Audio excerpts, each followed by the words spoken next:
देख रहे हैं फोड़ पर लड़ाई। राजधानी के दानापुर में बीते दिन नगर परिषद उपाध्यक्ष दीपक मेहता की हत्या अपराधियों ने कर दी थी। इसी पूरे मामले को लेकर पप्पू यादव आज उनके आवास पर पहुंचे, उनके शोकाकुल परिजनों से मुलाकात की। मुलाकात करने के बाद जाप सुप्रीमो पप्पू यादव ने जमकर प्रशासन पर फटकार लगाई है। उनका कहना है कि प्रशासन का अपराधियों पर कोई भी जोर नहीं है। इसके बाद साथ ही आपकी जानकारी के लिए बता दें कि दीपक मेहता हत्याकांड में एक बार फिर से एक बड़ा खुलासा सामने आया है। दरअसल जो उनके शूटर थे वो उनसे मिलने उनके ऑफिस भी पहुंचे थे। पटना सिटी ये बारूद के ढेर पर सरकार के नाक के तले कौन दिन है जिस दिन पटना पूरे शहर में आधा दर्जन मर्डर नहीं होते। कुंभकर्ण की नींद सोई हुई सरकार जब पड़ोसी के घर में आग लगता है तो बुझाती क्यों नहीं है कि दूसरे घर में आग लगाना चाहती। सत्ता पक्ष और विपक्ष ये दोनों पटना के अपराधियों को शेल्टर देती, प्रोटेक्ट करती। सत्ता पक्ष के बगल में अपराधी, विपक्ष के बगल में अपराधी, गाइड करते। सत्ता पाने के लिए ये लोग अपराधी, माफिया, बलात्कारी, ये लोग कौनों कुकर्म कर सकता है, किसी को टिकट देती है। एमएलसी के चुनाव में सब पार्टी गांजा माफिया, शराब माफिया, 47 माफिया, जमीन माफिया, एजुकेशन माफिया, एक अच्छे लोगों को टिकट दिया, उसका नाम बताओ। बीजेपी और आरजेडी का नाम बताओ। तो सुशासन की बात तो कर रहे हैं। मैं तो आपसे कह रहा हूँ, विधवा विलाप करने आए थे, कुछ नहीं किया। औकात है तो नाम क्यों नहीं लिया और चैलेंज क्यों नहीं करते? और 12 घंटे के अंदर ढाक क्यों नहीं देते हो? जीने का राइट कैसे लेते हो? का करके जिनके पिता ने यहाँ पर पलेजा से लेके इस इलाके में क्या नहीं दिया सोसाइटी को,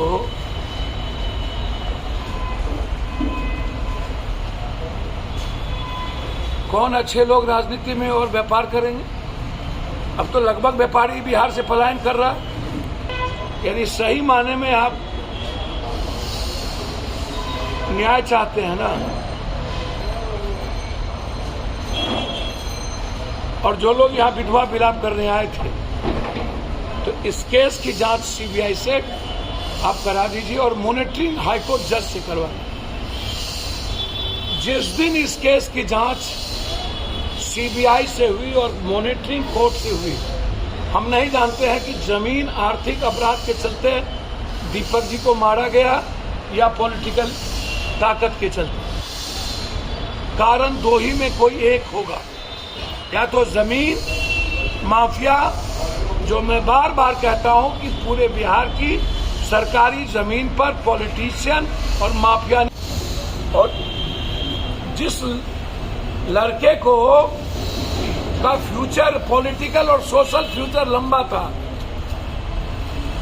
किस किस को डर था और किन किन लोगों ने पर्दे के पीछे रह करके, हो सकता है मुद्दा और दुश्मन कोई एक हो और हाथ बहुत लोगों ने इसमें साफ कर लिया।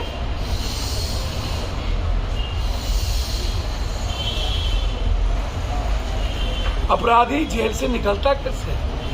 और निकलता है तो फिर उसको इतनी ताकत आती कहां से है? इतनी हिम्मत बिहार में अपराधियों को, माफियाओं को कौन देता है? प्रोटेक्ट कौन करता है? उसका कॉल डिटेल पूरा निकलनी चाहिए। किस किस पॉलिटिशियन से किसकी बात होती है। हम चाहते हैं गुंडा ए हो या बी, गुंडा जित्तू हो या मित्तू, रवि हो या हबी, उसके फोन का कॉल डिटेल निकालिए कि 1 महीने के अंदर किस किस मंत्री, किस किस विधायक, किस किस एमपी से उसकी बातचीत हुई है, कौन कौन दलाल और माफिया से किस किस अपराधी की बातचीत हुई है। यदि लगातार पॉलिटिशियन और अपराधी की बात हो रही है तो उसके नेक्सस को निकालिए। एसपीडी ट्रायल हिम्मत है तो करिए।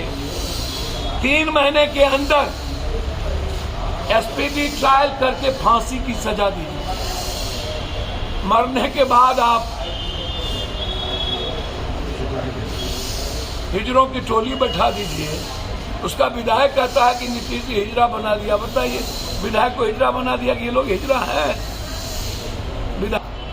सरकार में हो ना, औकात था तो 24 घंटे में तुम तबाह कर देते अपराधियों, निकाल लेते मान से।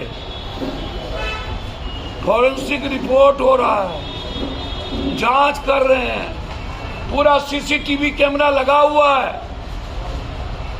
बगल में ओपी है, थाना भर्ती, बालू की वसूली में, शराब के वसूली में भर्ती लगल रहता है, और सब जमीन माफिया इन्हीं लोगों के यहाँ बैठा रहता है।